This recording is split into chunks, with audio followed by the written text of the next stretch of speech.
But could a lawyer or somebody not deal with this and immediately say, no, I mean, she was born in an Air Force base, and it was a British Air Force base, and therefore she's British, and then you change and get your passports and things sorted out?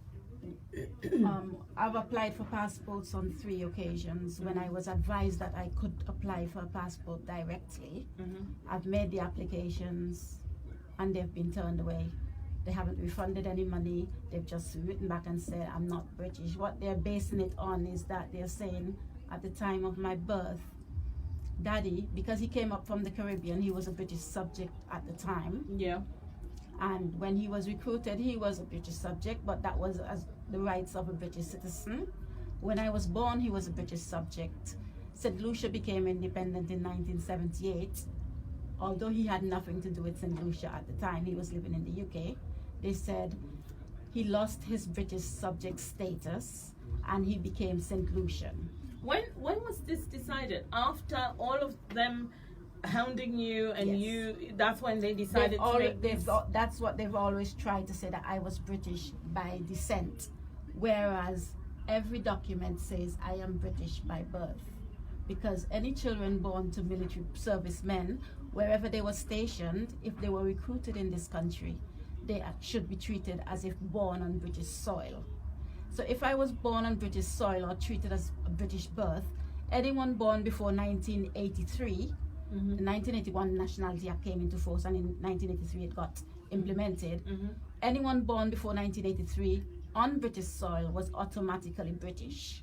So why are they doing this? I mean, why is it not just cut and dried? Why are they dragging it?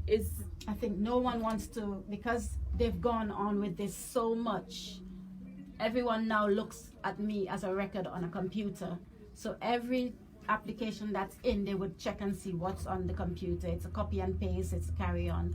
No one is going to admit that they've made a mistake.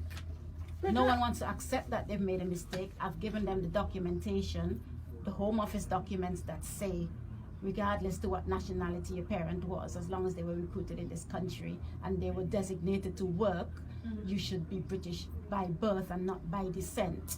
Because if I'm by descent, then when St. Lucia became independent, then I lost my British subject subject status, although I was only 6 years old. No, I had no control siblings. over that. But your siblings, So if that's- it is descent, Right. your siblings as well, you have A legitimate comparison. brothers and sisters who were born here, and therefore I don't understand what the descent. You need a very powerful lawyer. You need somebody who, because it looks like I didn't want to introduce you as a victim of the Windrush, although but by the time I'd spoken to you, I didn't want. But I think with the Windrush, they say, I don't know for a fact, I'm an African, I don't know, but they're saying now that they bully and remove all the people who they think they can. And then the rest, the ones who are tough, who have strong lawyers, who can argue for themselves, They give them something to keep them quiet. Because, I mean, it's a generation. It's not really the Windrush people. It's the generation of the Windrush people. Because the Windrush was only a boat that was there. And the boat burnt down in 1948.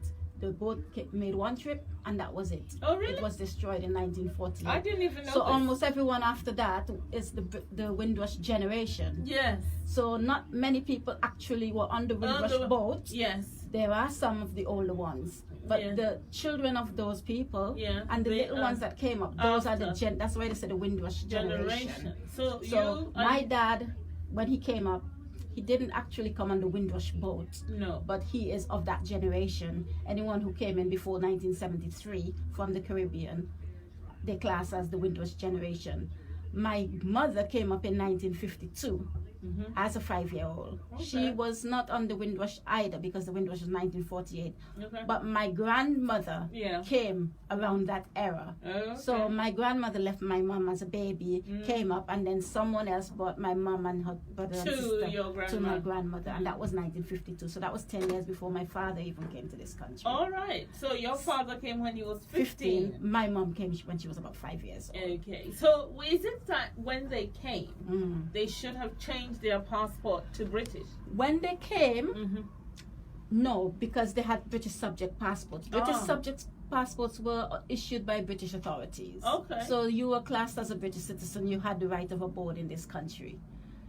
But when the states became independent, some people lost that status. But if you were settled here in the UK, which my father was settled, you should not lose any rights to be in here. He never applied for a British passport. That was his choice, because he had no problems with traveling. He could travel freely because he had leave to remain and leave to enter until he died. Okay. So he Is that because of his job? That was what he got from living here. He spent 13 years in the Air Force. That was, you only needed 5 years to be a resident to have right of abode. Okay. So he continually renewed his leave to remain. Okay. Because he never wanted to apply for a passport. So he didn't have to. No. But he had legal status. Yeah. So when they say he lost his status and became St. Lucian, he never went back to St. Lucia. He had nothing to do with St. Lucia. So why would I, a 6-year-old child, be deprived of my citizenship? At 6 years old, I had no control over that. You see, and that's where they're saying 1978 I lost that status. So 1981 I could not benefit from the Nationality Act, which goes back and says children born before 1981 to servicemen was automatically British. So that's the little technicality they try to use, but I shouldn't suffer. If I was British by birth, I cannot lose that. No. Regardless to how long I spent out the country. Yes. If you have that right. If I naturalized for it, that would be different. Yeah. But if you were born British, you can never lose that status. People have spent 50 years out of this country. My brothers and sisters just came here and applied for their passport. And no they problem. got it. But I am being singled out because I was born in Germany. But why was I born in Germany? But have you told them that? I have told them that. You have brothers and sisters? I have told them that in every communication I've had with them. They just don't want to listen. That's it. The Air Force is outraged because when I tell the Air Force what's happening, they wonder why am I having a problem. And everyone who thinks I should not be having a problem, I'm still the same place I started. Nothing's you are being dealt still with. being treated as an illegal. When I came here, I initially went straight to work because I came here and came back in. We left in 1978, and we all came back up in the 90s. You left. Mom took us all down to the Caribbean. All right. Where in the Caribbean did you go back St. Lucia to? and St. Vincent. So Okay. I went to St. Vincent with my brother and sister, and 2 of my brothers stayed in St. Lucia with my dad's people. Okay. But between the late 80s and the 90s, everyone returned. Okay. When I returned on a Caribbean passport. Everyone did who they eventually applied for a British passport. Yeah. I didn't know I had a problem. Okay. So I went to get my national insurance, which I got. I took out a copy of my birth certificate, which was registered here. Yeah. I went to apply at the job center to go on job seekers allowance. Yeah. And within about a couple months, I started working. I started doing my nursing adaptation to change over from my Caribbean trained nursing to become a British registered nurse. Okay. And that was complete. So I worked. When I made my applications, I showed my birth certificate, I showed my NI card, I was able to work. So all the jobs that I've worked ever since as a nurse, when the Home Office gave me deportation papers in 2013, I informed my employer that I got these papers, I didn't know what to do. You know, I let them know the Home Office has given me these, liable for deportation, should not be working, and I just think I need to inform you. They suspended me immediately. Oh. Yeah, and they said they would have to investigate. They contacted the Home Office, and the Home Office confirmed that I was an illegal immigrant. I had no right to work in this country, and when they had my suspension meeting, the head of nursing said, well, seeing that she was dishonest, we need to report her to the Nursing and Midwifery Council. But did you let them know that you didn't know that? You know, it wasn't an... I was the one who gave them the documentation from the Home Office. But you didn't know that you were being dishonest. I wasn't being dishonest because I've never, saying. It wasn't willful. But, and then they eventually had suspended me, and the whole process went through. That was 2013. By 2016, I had a case with the Fitness to Practice Nursing and Midwifery Council, and they struck me off. And the bare fact that they struck me off was because I had no status, and I should not have been working, and I was working illegally. And the main witness was the Home Office. Is it that you've done something that they have on file that they are unhappy with, or you were caught smoking weed, or what, you know, my nursing? Well, yeah, because no. It's just my immigration status. So, and then as I have newspaper articles and stuff, I have had a stint in prison that had nothing to do with anything before, because my 2013 deportation order was out. I went into prison in 2017. So that had nothing to do. Some people might say, oh, maybe it's because you went to prison. No, the prison is full of British people. Oh, I get it. It started and it was ongoing. Yeah. And then something happened and you had to go. But, you know, the prisons are full of English people. They used to ship them to Australia years and years and years ago. They don't do that anymore. So not because I've spent some time in prison, I lose my birthright. But your being in prison had nothing to do with that. Are they not aware that all of this stress is what, you know, created all the problems, and your brother passing away? My dad, 2012, Daddy, because he retired and went back to St. Lucia in 2008, around that time. He wasn't well. Everyone was noticing he was losing weight. So we brought him back up here. How old was he? Daddy was 69. Okay. 69, about 69. Quite young. Let me make sure the dates are right, yes. Sorry, yeah, about that. He came back up. We got him. My brother went and received him at the airport. And he went straight from the airport to the hospital. Really? That was towards the end of November. So at that time, I just thought I lost my dad, really, because he looked so poorly.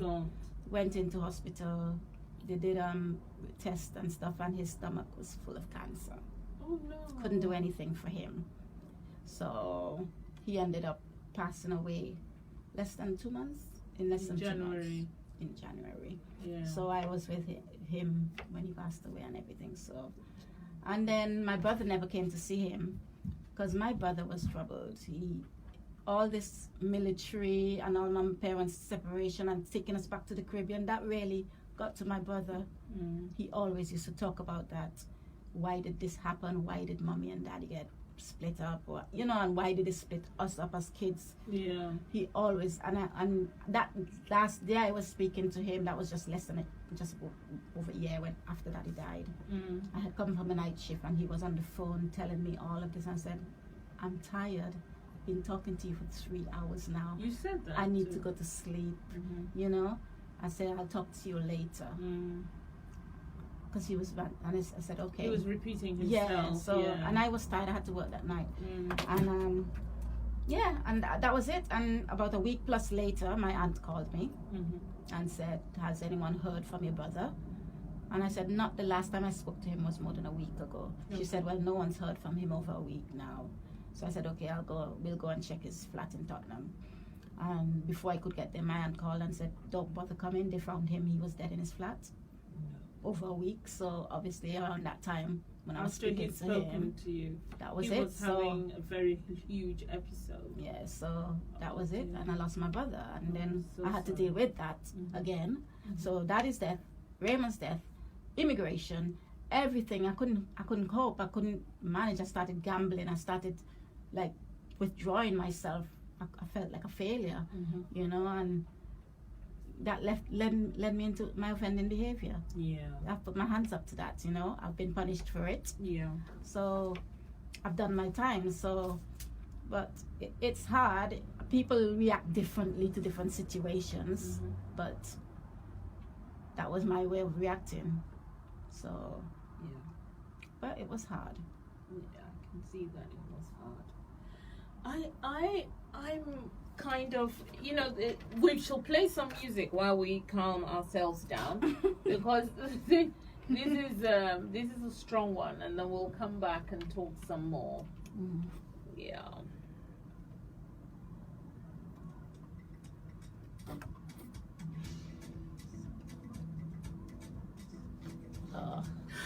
Do you want some water?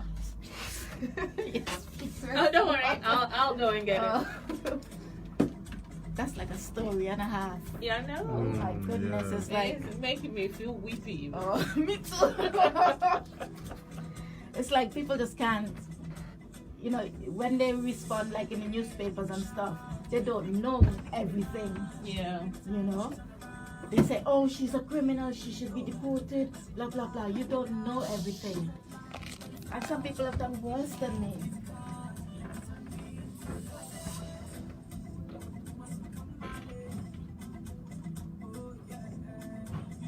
What's the number?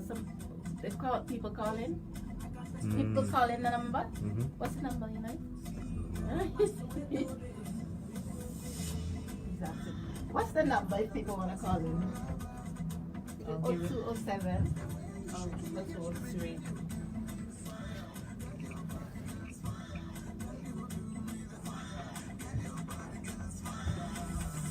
Daddy must be turning in his grave.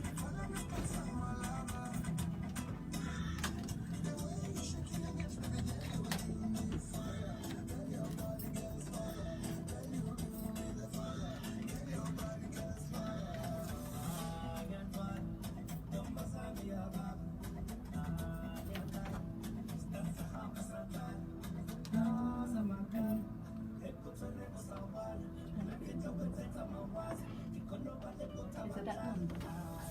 Studio.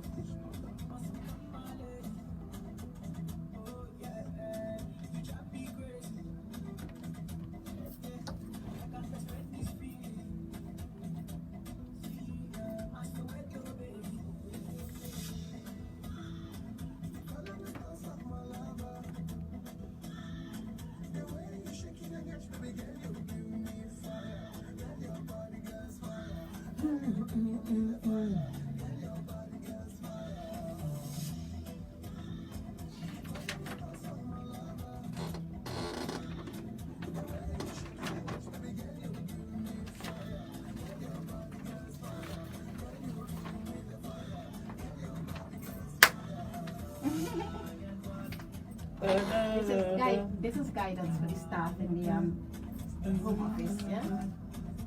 22.5 and 22.6. Sorry? I said 22.5 and 22.6. That's guidance for the nationality people at the home office. They don't even know about those documents, but we could pull them off the National Archives.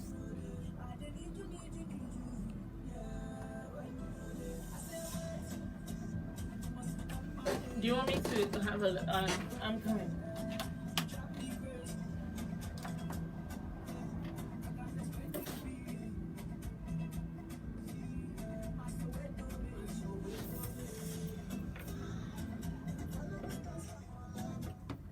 That was Soweto Baby. That's one of the new songs I found.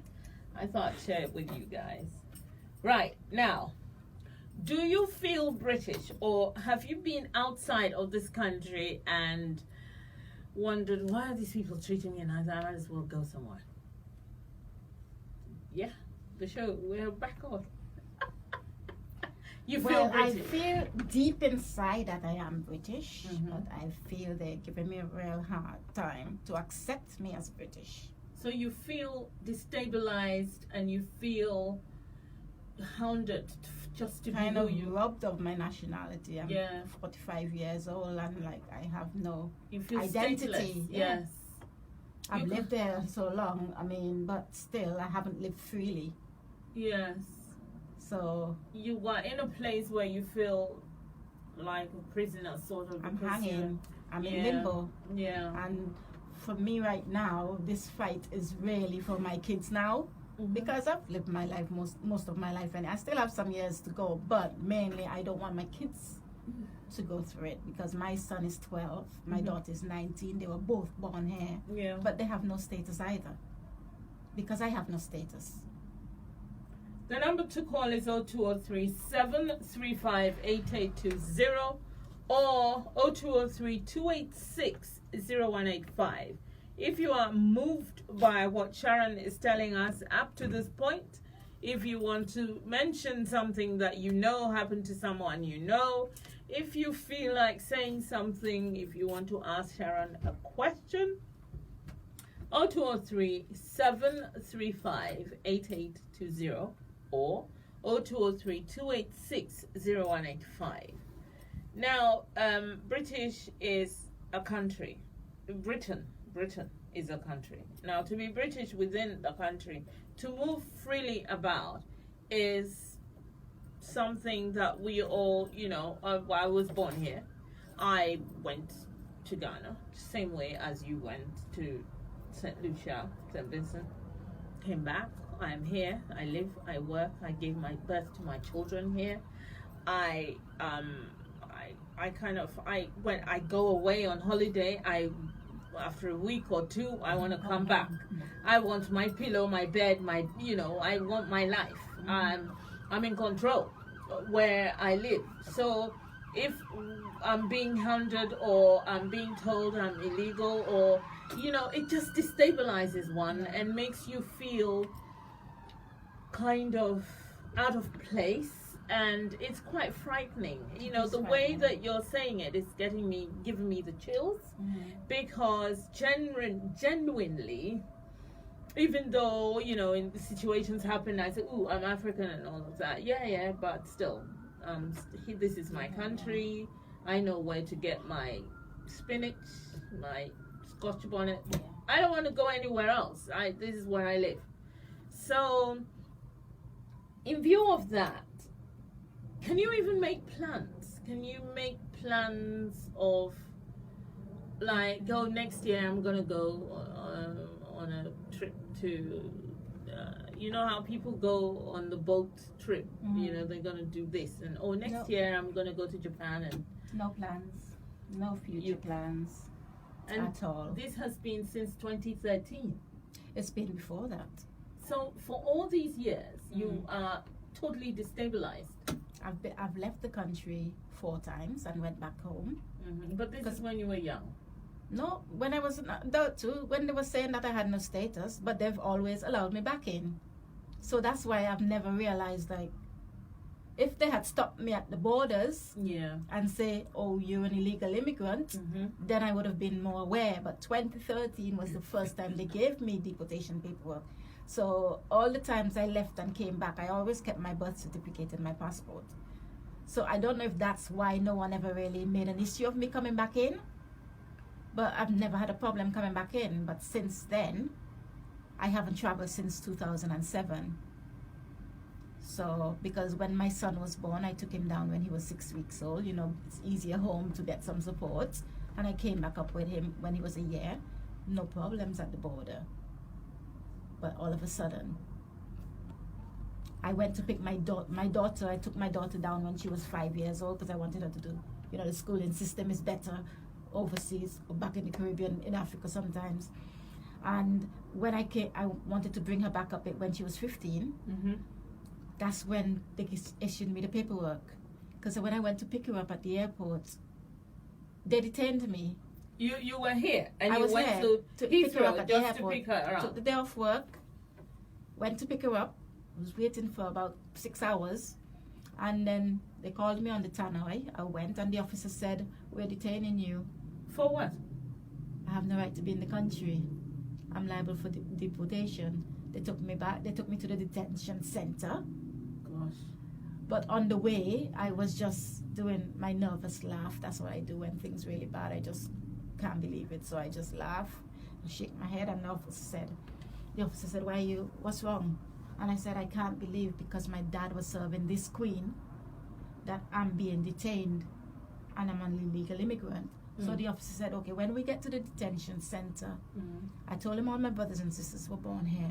He said, just give me the dates of birth and I will check on the system, which he did. Well, I was blank, so I had to call my sister to ask for everyone's birthday because I couldn't think. Got them, gave it to him. He checked. Start thinking about that now. I would be confused as well. I couldn't think when my brother's birthdays were, and she gave them to me. My sister was panicking also. He checked everything, checked that they all had British passports, and he called the airport and said, I can't detain this lady. The only reason she was born in Germany because her dad was in the Air Force. I'm sending her back to pick up her daughter. They took me back to the airport. So in all this time, where was your daughter? Indeed, she was with an uncle of mine, but they had her detained in the airport. Gosh. So, and they kept telling my uncle, you could leave her. And my uncle said he's not leaving her. He sat, the poor thing, he was so tired because he had just buried my grandmother back home. He said he's not leaving her. And he stayed with her until when I got back, they released her. But they issued me paperwork because they said because they pulled me up on the system, they have to issue me the paperwork. So it is from that paperwork that all of this started rolling. Yeah. So.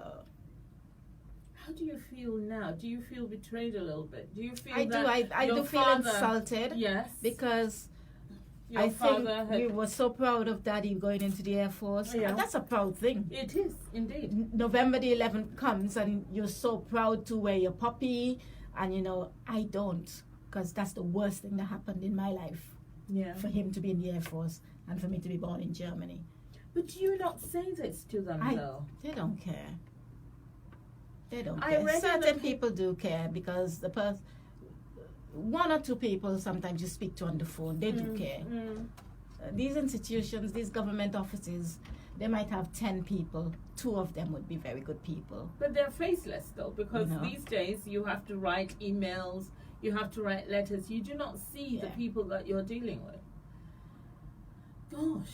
And that's the last article that came out in The Independent. I saw an article where you said that with all of these problems and not being able to work and everything else, how are you going to feed your children?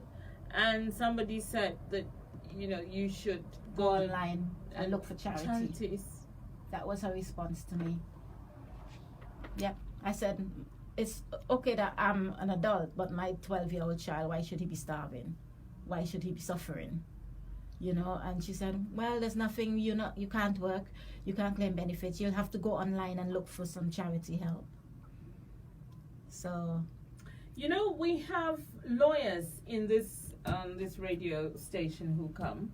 I'm going to have a chat with one of them and see how, because they deal with immigration issues and everything else. We also, but there are lawyers out there who can take your case pro bono, just to, pro bono means free. Just to see how far we can go with this, because maybe your calling and you're dealing with it also is it's just you and one person against a whole machinery. It's difficult, and it could cause problems. And you see, every time things are delayed, you need to get your life back together. And all of this delay just hold you back, hold your son's situation back. My daughter wants to travel, she's 19. Mom, my friends are going to France next year. I hope things get sorted out. It's hard. My son, his school is going to go on trips soon. Because they go overseas for trips. But doesn't your son have a passport then? No. Why? Is it because of you? Yeah. Oh. Because children born after 1983 take their parents' nationality. And what is your nationality? Because that's the thing that you so don't they, even they have class them as Vincentian from St. Vincent. Oh. Because that's what they class me as. This is worrying. Yeah. So how are we going to deal with this? We have to do something. We have to find someone. Isn't somebody going to call and give us some help? If there is any lawyer out there or anybody who has legal help, they have to call. And I will, if no one calls, or either is fine, we shouldn't worry about that, because there are people who have legal, who represent people on this radio. work, they come and talk, they explain what immigration situations are. So I think I'll find them out. I don't know. I can't find the card for them right now, but I will. I didn't know. I knew you had problems, but I didn't know how serious this whole thing is. And I will advise you, though, that you can't do this on your own. You can't be making these phone calls on your own. You cannot, because you may not. Once they sense, it's like the wounded animal. And they only react to when an article comes in the paper. That's when they react. Yeah, well. Then I had an interview, and then that day the Home Office was calling to see if everything was okay with me. But so I asked, why are you called? Are you calling because maybe the media called to ask for an update on my case? But the media, you see, the thing is, you should tell them that everything is not okay.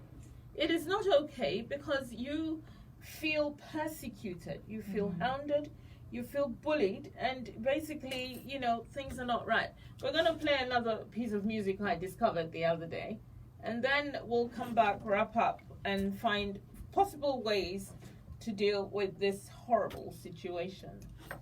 This is another song I discovered. And the thing is, with all this Windrush, the palace isn't even making an effort. The Queen, the Queen, the Commonwealth was her baby. The Queen, I thought, and the Air Force, the Armed Forces, she's very fond of. But all of this Windrush and stuff, the palace hasn't even made a statement or anything. They haven't made any effort to help you. They said we would do one-day premium service. We went down to the Home Office thing. We did all the biometrics and everything. That was June the 12th. Nothing. That was supposed to be same-day service. I keep calling and saying what's happening. Oh, they're still checking on the laws. What laws? The laws are there in your system. The laws have been written already. It's just there. So I told one of the girls who I was seeing, I was going through it with her, and I said, listen, here's your documents. I gave her that. I gave her the Home Office automatic acquisition of British nationality. That's a Home Office document. There. She said, well, I'm not nationality trained, so I can't advise you on this. I said, so why are you working here then? I'm going to call her. Should I put this on? Listen.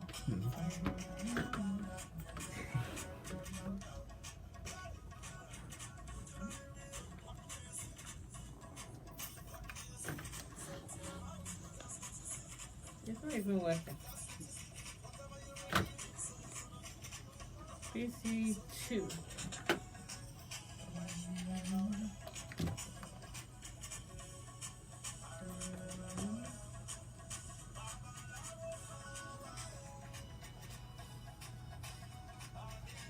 Hello, caller. Hello, caller. Caller. Hello. Hello. Do you wanna? Hi, Kathy. Can you hear me? I can hear you. Yes, this is Norma. Hello, Norma. This is Norma. Hello, Norma. I'm good. I'm good. Do you want to say what you want to say? Yeah, I was thinking, has Sharon got her local MP involved in this situation?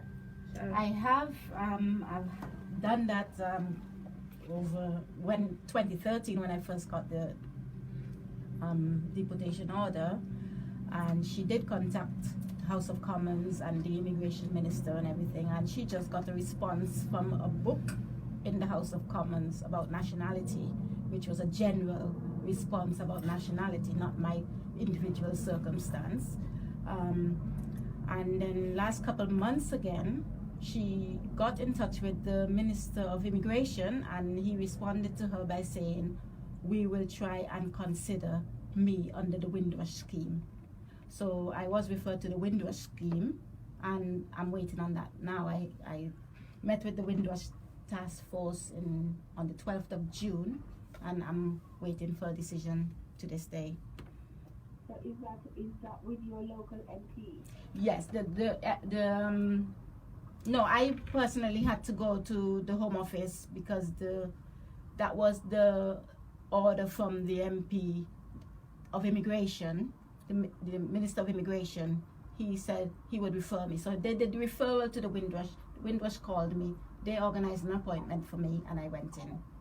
I understand that, but wherever your Mm-hmm. They should be getting themselves involved in this and fighting. She's not a So fighter. what area do you live in? I live in Erie. Your local MP? Yes, I know my local MP. I've met her in person before. She's not a fighter. What is your local MP? You want her name? No, we want to know what area. Oh, Kent, Erie. She covers Thamesmead South, yeah. Okay, so it's prominently a white area that you're living in. Well, not really, because I'm closer to southeast, and Thamesmead is very heavily African populated, and it's quite mixed. It's quite diverse, yeah. But she's not really. Really and truly, Mm, your local MP should be the one that's helping you to support you to fight this battle yeah. and to take you through. So if she's not helping, would it be possible to contact people like David Lammy, who is Mhm. very much, he's not your MP, but he's an MP that is really fighting For the in Windrush. a strong way for this situation that's happening. Yes. But obviously, because Maggie Thatcher also changed the law Mm-hmm. about where children are born to parents if they're not British and if they haven't got certain lineage, they probably even using some of that law Mm-hmm. to try and intimidate you, because Mhm. this is what it is. Yeah. It's pure intimidation. Yeah, I think so. If your local MP is not willing to fight, because obviously, is she white? Is she a She black is. woman? She is white. She's a white woman. Yeah. Not that black ethnic. So I would write a letter to people like David Lammy. I did contact and to David Lammy lobby before. all the other black MPs at the moment to try and take up your case, because that's just Mhm. this is just like totally outrageous. Yeah, I did contact. Far beyond outrage, and they should be fighting for you. Yeah. And not only that, maybe you should even write a letter to some of these TV programs and stuff like that Yeah. to get them. It's about being proactive. Mhm. And I suppose if you don't have the support of even friends, and I think, do you have the support from friends? Yes, I do. I was on a television. You're fighting by yourself, and we're talking about all the different things that happened to you from your father died and going through that grief, and it doesn't seem to have that you've got really that strong support network that you need to get you through this. And I think sometimes without a very strong network, whether it's family or having some kind of friend or some people that care, it seems to me that, do you have people that care about you, that is fighting your corner? I do, but that's it was my fault. My personality is I've always tried to deal with things on my own. So a lot of them didn't even know what I was going through. I mean, eventually, now I have contacted David Lammy before, and he has responded and said he could not deal with me because I was not his constituent. That's the law. That's what goes on with the MPs anyway. They're divisional and so. But yeah, my MP is not really forthcoming at all. So, right, I did a television interview last week with RT UK, which was broadcasted on online and on Sky Channel, and it did go international also. So I'm still waiting. That was last week, Thursday. The Independent has done 2 articles on me, this interview I'm doing. So I'm trying to get out there, but I think I have to concentrate on trying to get somebody legal to represent me. Exactly. That's what I need to get. I think, yes, Yeah. definitely. You need some legal representation, and maybe you need to have a look at who seems to be doing well within the Windrush situation, Yeah. the lawyers and the people that are really fighting. Mm-hmm. Maybe those are the ones that you need to look at, because not every lawyer is going to be good at their job, just Yeah. like all these MPs, they're not good at their job. And obviously you need to have a loud voice. Yeah, Norma, we've got to wrap up. However, we did have a chat, and I did explain to her that we need to find, but we even had that chat before we came on the radio, and it is very important that she finds proper representation within the community where somebody has had proof that they can do this, and this is they deal particularly with immigration, and yeah, that's what she needs, and we're gonna try and deal with that. Thank you very much for your call. Your call has actually brought this also. It has reiterated what we're talking about, and it has also made us aware that it is very important that she has representation. She can't fight this on her own. No, she can't do it. Too big. You can't do it. This is not for you at all. You do not know the ins and outs. You do not know the nuances, the language, and these kind of things. Somebody needs to know everything in the small print and just get you through. This can be in a few months. You could be sorted, because otherwise they're going to drag this, and your life is just going to go on and on in drudgery. Yeah. Thank you very much. I did like when you said this is your fault. It is not your fault. It's not your fault. It is not your fault. This is not your fault. Thank And you. you shouldn't take that on at all. Yes. Thank you, Norma. Thank you, Norma. Thank you. Bye-bye. So that's Norma. And yes, everything that she said, as you know, is valid. It is very important that you get this sorted out. It is very important that we find representation for you. If you can't do it, I'll help you, and I've got a day, I've got 24 hours to try and, seriously, so that we find someone, because you can't do it on your own. There are many things we can't do on our own, and people say, when it comes to marriage and things, you have to make your own decision. Nobody can rent you out of your marriage. But when it is a life thing, this is something that is affecting you, it's affecting your 19-year-old daughter, it's affecting your 12-year-old son, it's affecting your family as a whole. People don't know what to do. Then you find someone. If you're sick, you're a nurse. When I'm sick, I can't cure myself. I have to go to the GP, to the specialist, So this story is just not correct, in the sense that you need help and you need someone to help you solve it. It can be solved. Everything has an end, and so, and this is not a horror. You haven't killed anyone. Do you understand? Yeah. I'm so sorry that you've gone through all of this. Is there something you want to say else? We're just about to go. The show's about to end. It's just 1 hour, but I think we've covered everything. We've covered a lot. We've talked for. I'm taking all your advice on board. Yes. I'm not an island. You are not an island. Even though Britain is an island, it needs allies. Yeah. So that's why I've learned to let my friends know what's happening. Yeah.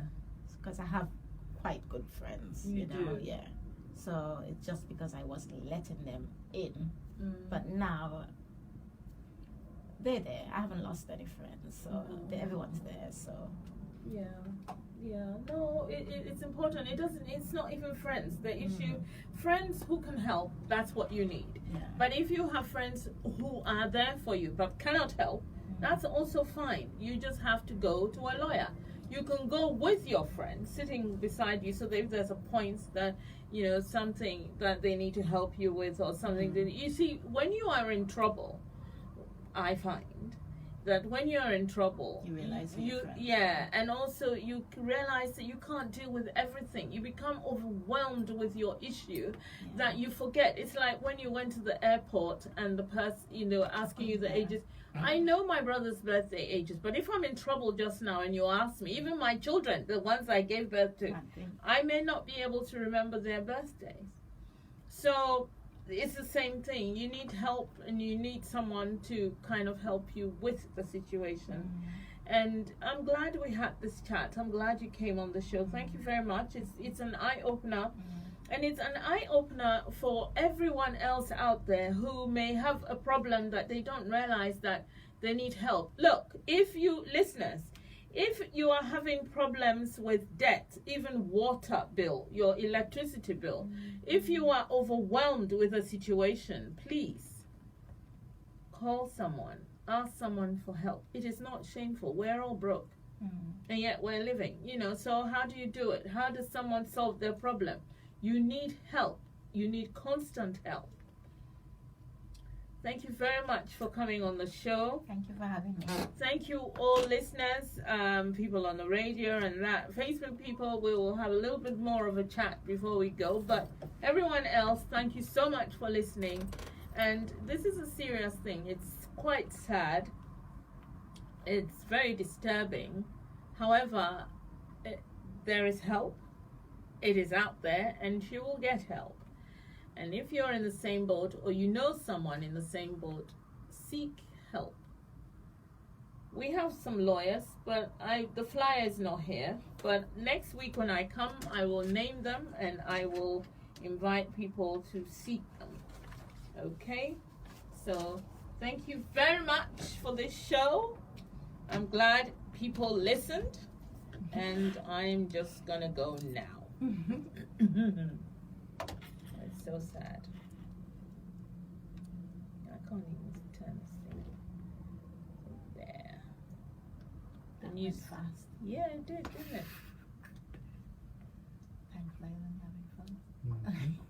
having fun. Were you having fun? We nearly bursted to tears at one point. Did you notice? I was trying. We were just about to cry. Yeah. But, So sad. Oh gosh.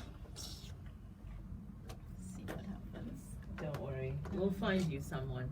And you know, I think it's Wendy had said this Ghanaian. Yeah. But he's gone to Ghana. Yeah, but he'll be back. Mm. We're having some, you know, so he'll be back, and when he comes back, we'll deal with that. Yeah, people, I have Facebook people. I have how many minutes more? 3 minutes to say that this interview has been very important. It's very important because even though this is like a Windrush issue and it's being put under the Windrush situation now, Africans are going through, Africans are being deported, all sorts of people are having sort of issues. Now, with the Africans, sometimes you're caught unawares and then you're put in a detention center. What you need to do is call someone, let people know where you are, find representation. You cannot do this on your own. So you need to find people to help you deal with this issue as best as they can. There are people out there who can help you, and it's very important that you let them do that for you. I want to thank Sharon again for coming. She has said all sorts of things, all personal issues, but it's good because it shows you that if you don't take care, you can run from one situation into the other, and it gets worse. It doesn't get better, especially if whilst all of this is happening, the underlying issues are not being dealt with. Once the underlying issues are being dealt with, that's faith and hope. And that is the only way out. Trust me on this. I have been through issues myself, and I know it. Not as big as Sharon's, however, they are issues all the same. So, Facebook people, I love you all, even the haters who still watch me. And we shall speak soon next week. Oh no, we'll be on Friday morning, but we will speak again. And all shall be dealt with. Thank you all. Bye-bye. Be well. I'm done, buddy.